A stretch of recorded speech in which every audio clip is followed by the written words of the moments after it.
In this video, I'll be making a very easy banana dessert. You can also use this as a template and use other fruits or berries if you don't want bananas.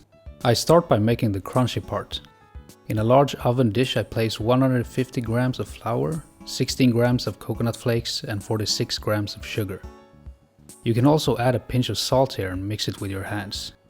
I add 100 grams of room temperature butter to the flour mixture and press it all together to create crumbs.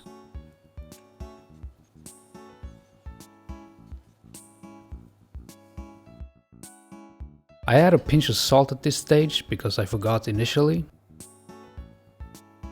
When it's all mixed together, I place it in a 200 degrees Celsius oven for 20 minutes.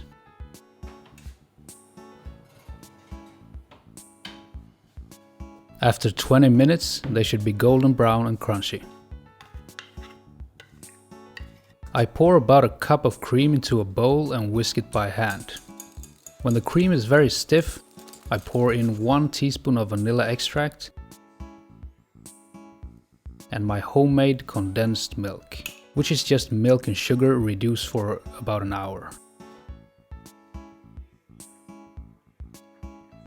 I add a pinch of salt here as well and mix it all together.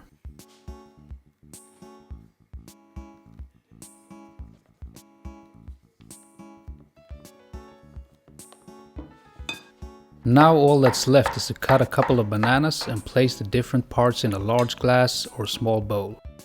I start with the vanilla cream, drop in some of the crumbs and place a few slices of banana on the crumbs.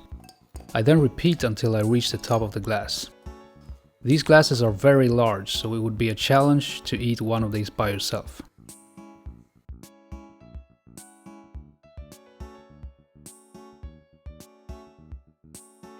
When the layering is done, it's a good idea to let it set in the fridge for a few hours or overnight.